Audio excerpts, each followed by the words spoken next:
gathered together from the cosmic reaches of the universe, here in this great hall of justice, are the most powerful forces of good ever assembled.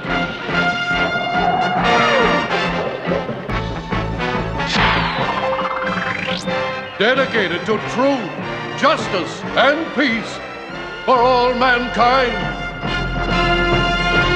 Welcome, everybody. It's Spinnerak. Unfortunately, PD couldn't make it, some immigration issue. But we got Cal here as usual, holding down the fort, and me taking care of things. Today we're going to review Thor Ragnarok. I got to tell you, people, the movie was awesome visually, funny as hell. But you know Cal, he's going to tear it down. So let me start off with him, and I'll give you my correct analysis. No, not going to look to tear down anything, as he's trying to put his disclaimer out to take away from whatever my analysis is. However, I'm of two minds about this. I enjoyed the film. I thought it was very entertaining. I thought the action was good. The humor was there. The problem I have is the title, Ragnarok. If you've read any of the Thor comics, Ragnarok is usually a pretty serious thing, and there was never any of that gravitas that the world was coming to an end for the Asgardians in the form of Ragnarok. Ragnarok takes care of everyone. It's not the destruction of Asgard, it's the destruction of the 9 realms. Okay, Surtur destroys the 9 realms. He goes from one through the other. Asgard is the last one standing. It's a really big story. And this wasn't really that story. This was more like a Jason and the Argonauts or Sinbad story. We're going to go here, have some adventures, and then end back home, and then have that last fight right there. But aside of that, I mean, it's hard. If you've read the Simonson stories, Walt Simonson stories dealing with Ragnarok, or even the ones that came after with Thor Disassembled, those are some really weighty stories. Okay, they're very, very well done. And the amount of gravitas that's applied, because it's the signature story in the Norse myths, is just, it's hard to even put it into words. Then you go to the movie, and, Ragnarok seems to be boiled down to, okay, we got to stop this guy, we got to beat this woman, and we're going to throw in some more classic rock from Led Zeppelin. I totally understand what you're saying, Cal, but we've had this discussion many times, The comic book is one thing, the TV is another, and the movie is different. Okay, and naturally they're gonna the different company the company is going to treat it differently because you have a larger market with people who are going to read it. What we're seeing here in this movie is what's in the Marvel Universe movie realm, and we have to at least understand that's what it is. They're trying to explain it to people who haven't read the comics. Now those stories, were great, but the question we have to analyze this on its own merit because it's not the Thor Ragnarok that we would have expected, And overall, it was generally okay. It was positive, and I think there was a gravitas at the very end of the film where you have people having to abandon Asgard. Did they destroy the other 8 realms? You're right, they didn't, But I thought it was a pretty interesting conclusion of how it ended. Now, one of the biggest problems that I had though initially was the fact that Mjolnir, is that how you pronounce it? Mjolnir. The MJ, the MJ hammer. It's a Y sound. MJ hammer, it got destroyed by Hela. And I was like, this is like so friggin' unbelievable from the comics. But then they gave a pretty interesting thing as to why, They're saying that Hela, first of all, let's go back and unpack it. Let's start with Hela. I had some huge issues with the character Hela, as described in the comic, as opposed to the show. Now the question, does it work for the show? I think it's passable. Not the greatest thing, but I think it's passable. The very fact that she's Odin's daughter, that she was the original heir, that she was locked away, she helped Odin conquer the 9 realms. That's a lot. That's a bit much. But the fact that nobody even remembers this chick is like, what the hell is going on? She was so central to the whole Asgardian foundation, right? No, nobody. Did you get that? I just thought it was bullshit from start to finish. Hela as a villain works because of who she is. She's the goddess of death. She's Loki's daughter in the mythology, and in her realm, she's all powerful. Okay, even Odin would have to have a big tussle, but here You know, I don't know. When they do stuff like that, it just smacks of agenda at the end of the day for me. Because, That she's his daughter? yeah, because oh no, she was first. She was the heir. Okay, and then it becomes this male-female, gender discussion once again. Because you even see her with Mjolnir at one point, and I'm like, well, wait a minute. The whole idea of Mjolnir is that you're supposed to be worthy in order to hold this hammer. How was she worthy to hold this hammer, being who she was? So it just throws everything up where it's sort of like, oh, we're going to balance this out, okay? First female villain, we're going to do these particular things, and, no, this is the real story. And then it, betrays all that same thing, even when they're knocking when she blasts the plaster off, not the plaster, but she blasts the mosaic off of the ceiling, and it falls, and it reveals that, oh, this was the real thing, it's been hidden away. And it's that same motif they've been doing. Oh, this was something that, it belonged to the woman, but it was taken away by the dude or something.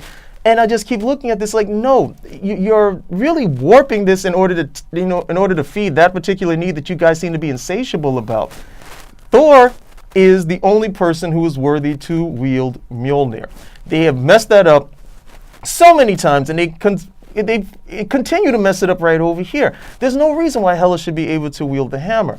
I don't mind her destroying it if it was in her realm, or even the reasons they were given, saying that she's, more powerful because of these particular things, because she was the firstborn. Right. But Thor is, Odin's firstborn son, and it just totally ruins. It totally ruins a lot of the stuff that they've established, just so they can tell the story for someone who's going to be dead at the end of this story anyway. It just didn't make a lot of sense. Well, it's kind of, again, I'm a little confused about that, because, I was anticipating that Hela was going to be basically, this was going to lead into the Infinity Crisis. And I was thinking that, one of the reasons Thanos does a lot of what he does, because he's in love with who? Death, right? And I thought, who better the personification of death than Hela? You know what I'm trying to say?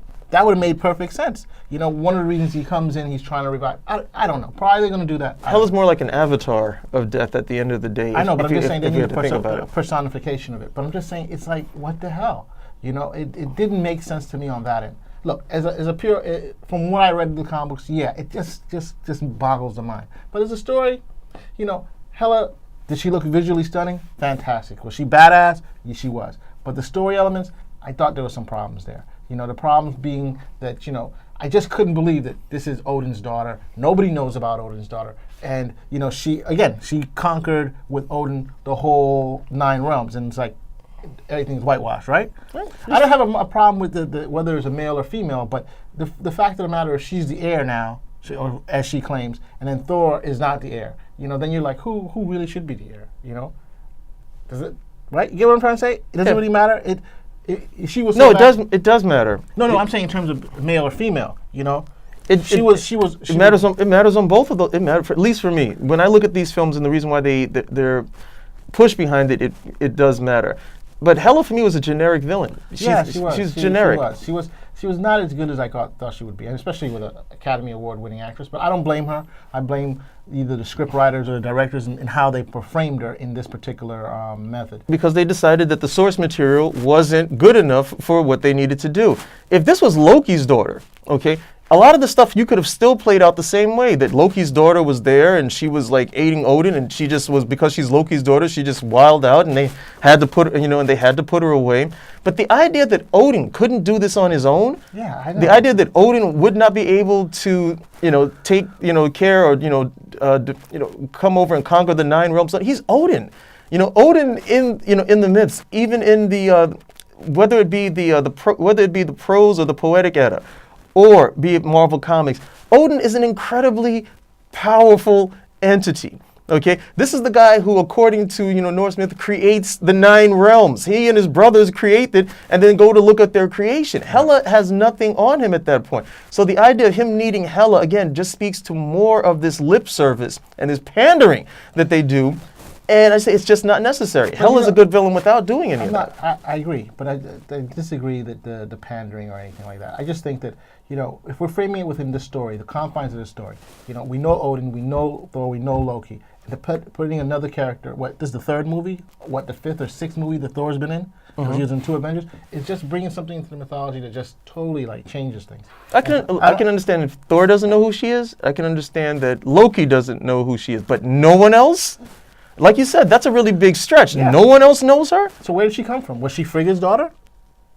That's another thing. Is that Thor's half-blooded sister, full-blood? I mean, it's just, they really should have explained it. It's just half a, it just didn't make sense. The only person was one Valkyrie that survived. One Valkyrie.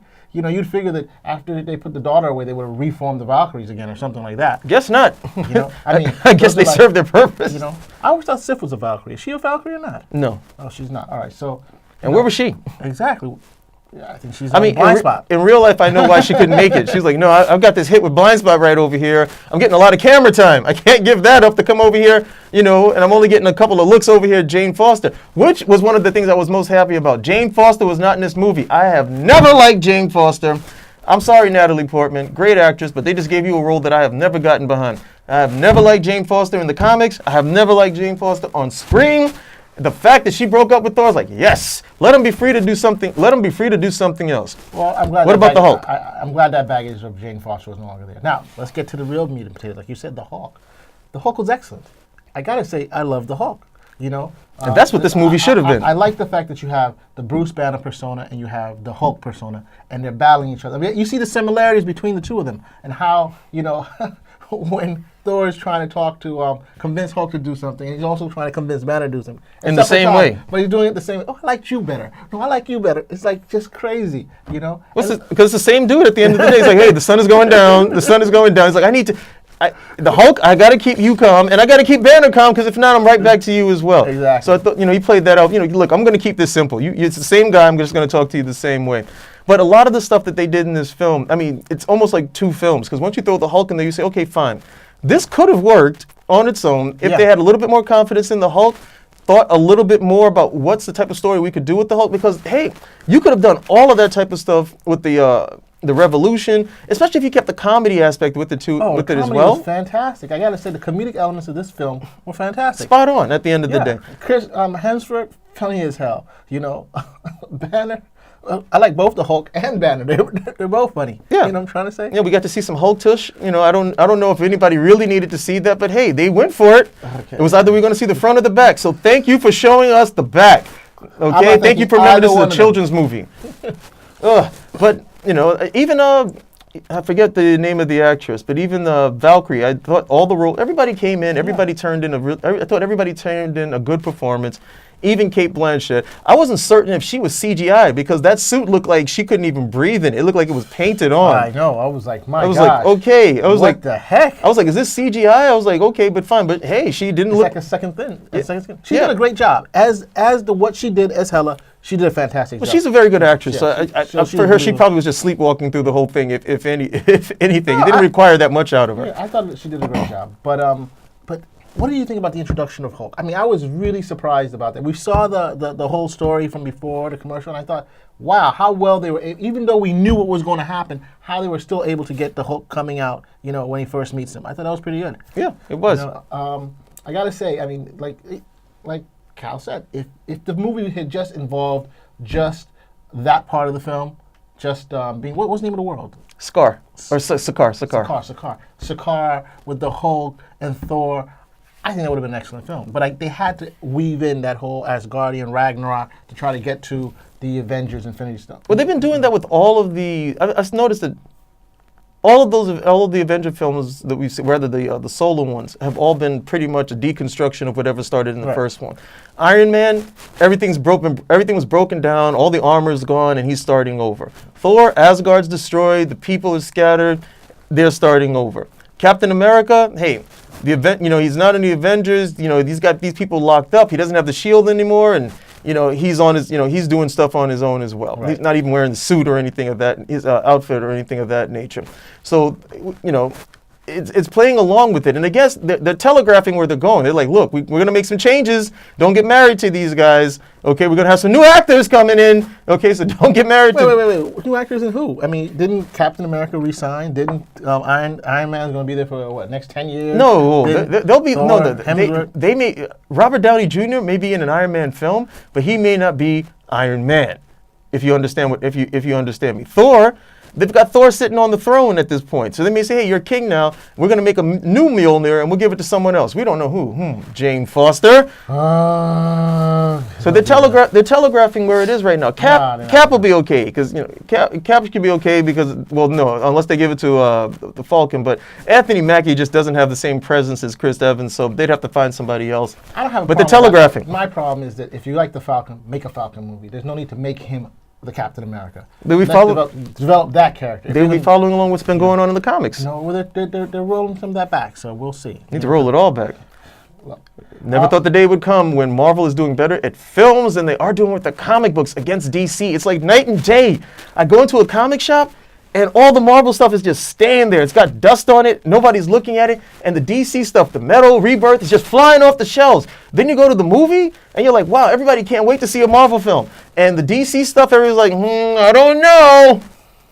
We may have to sneak in to see this one. We may have to wait for Netflix. If then, I may cancel my subscription. If this is the only film I can see. Night and day at the end of the day. I can't believe he's saying that. Hey, look, truth hurts. What about the Grandmaster? I thought the way Jeff Goldblum played him was a little different than what I expected him to be. That wasn't the Grandmaster. That was Jeff Goldblum. That was a Jeff Goldblum. That's what I'm trying to say. That was a Jeff Goldblum character. It wasn't a Grandmaster. Jeff Logan. You could have called him the Grandmaster. You could have called him the Chess Master. Okay. You could have called him, the Collector. The Rubicon. Jeff Goldblum would have played it the same way. He played him as like a quirky, is a quirky. What is this? Like with like a type of Howard Hughes, almost like a sociable hermit, if you will. Okay, especially with the whole DJing thing too. You could, oh goodness, that was not the Grandmaster. There was comedic elements, so I mean, it worked for the show, but it wasn't what you'd read about and stuff like that. And I would have loved if they would have done more of that whole arena battles in the arena. I mean, like you said before, that would have been a great thing. They would have developed it a little further. But overall, I think the movie was generally positive. That fight was good, but overall, Thor, I was disappointed because now they're saying, okay, you don't need Mjolnir to channel any of this stuff. Right. But then he's channeling it on his own, and it still doesn't look like it's very successful. I mean, with the Hulk fight, I can see because they tanked the fight for him. But then with Hela, it's like, okay, you're supposed to now realize your full abilities. Like, are you the god of hammers, as you said? No, you're the god of thunder. And then he goes against her, and it's kind of like, okay, I guess it's more like a sucker punch than anything else at the end of the day. He uses his power and he knocks it back, and then she's like, well, whatever, I'm still the goddess. I'm like, no, Odin is gone. And in the comics, he's supposed to inherit Odin's power. Right, exactly. He's supposed to inherit Odin's power. It's supposed to be passed on from father to son that way, and nothing. Nothing at the end of the day. So it's stuff like that I can't help but be critical of. Because it seems there was more of an attention to detail in terms of making certain that the film was serviceable and entertaining for people than going a little bit further and telling a better story. Because at the end of the day, I saw it. Was I entertained? Yes.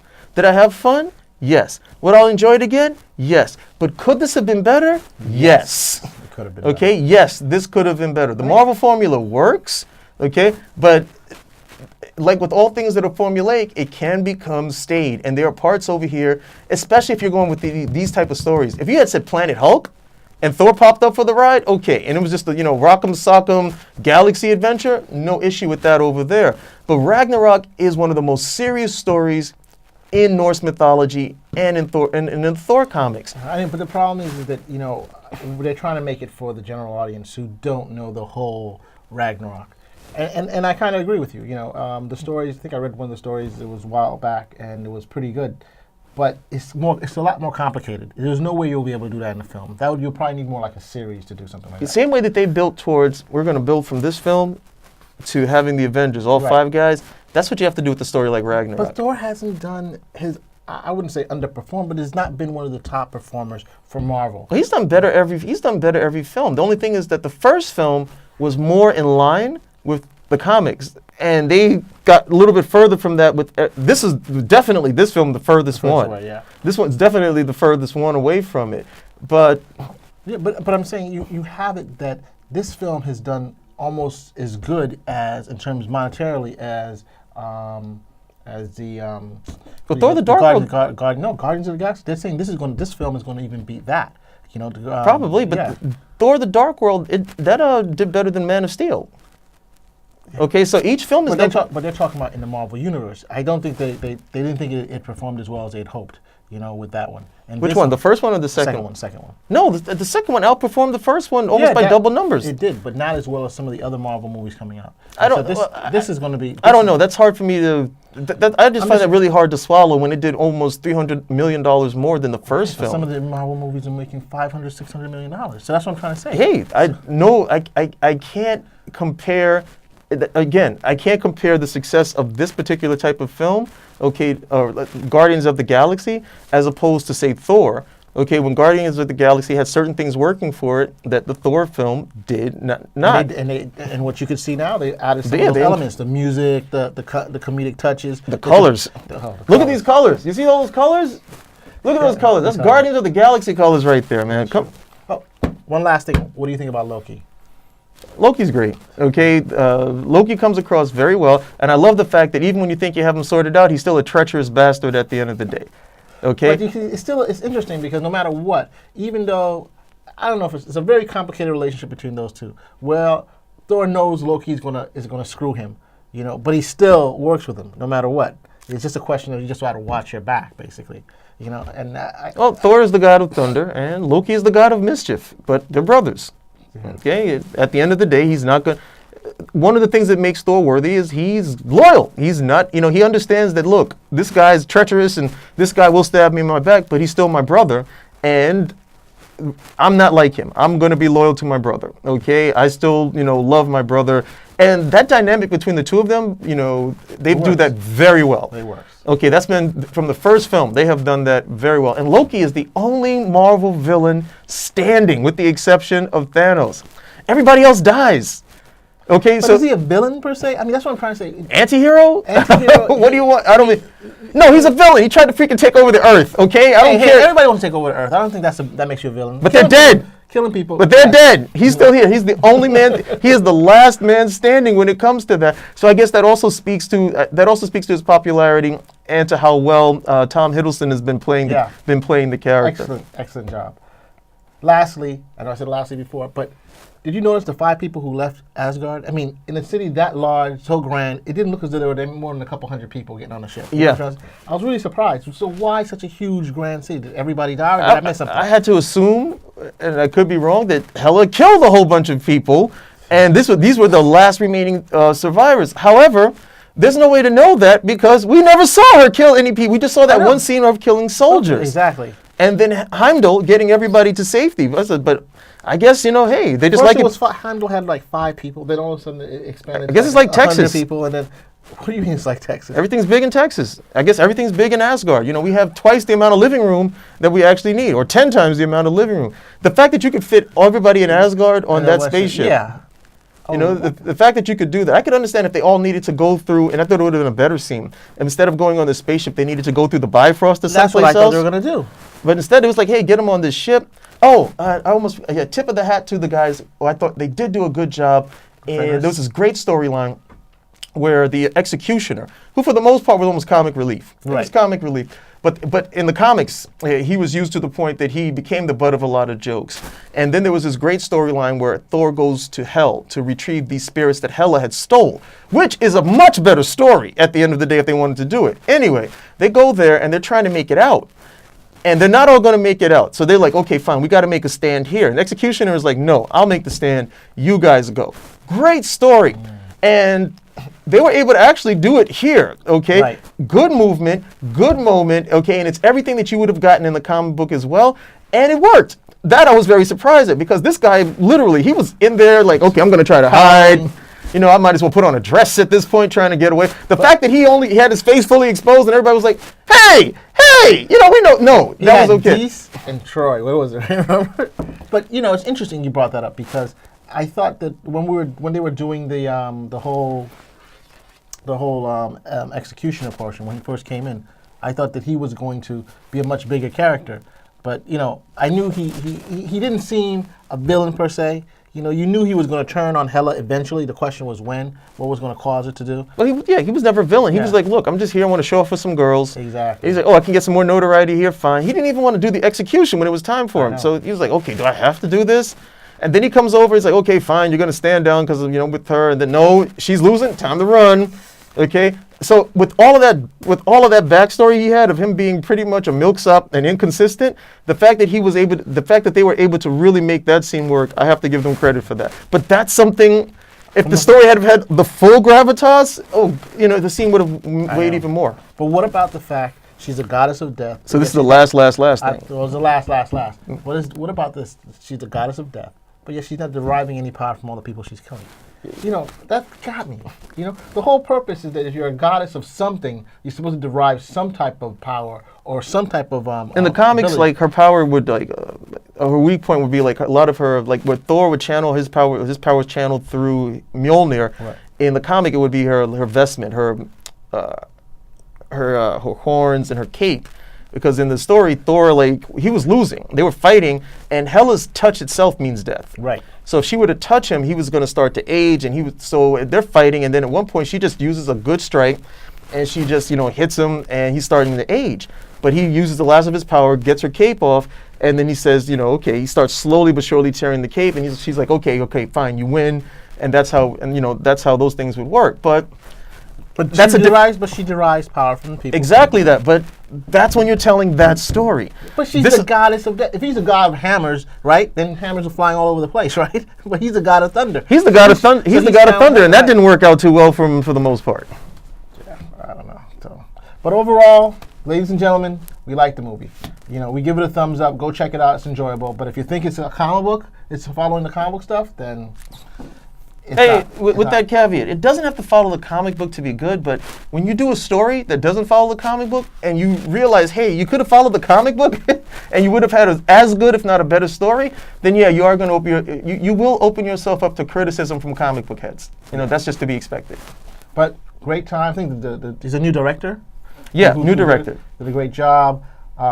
All the basic elements were there. We enjoyed it very much. The Marvel formula, Kevin Feige, you're doing a great job as always. This is going to be like a big blockbuster. And until Justice League comes in, and that is another story, and that will be a story of sadness and woe. He's crazy. Spinner Rack out.